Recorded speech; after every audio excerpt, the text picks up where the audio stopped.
Jean-Francois from Paradise asks, "Hey Hal, succubus are roaming all around my place.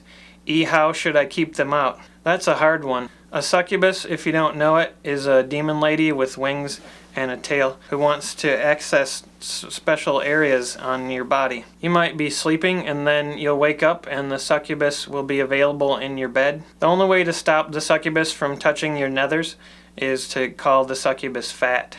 But this will make her really angry and she'll probably bite your face off. So the easiest thing to do is just let the succubus have her way with your body and then you can go back to bed.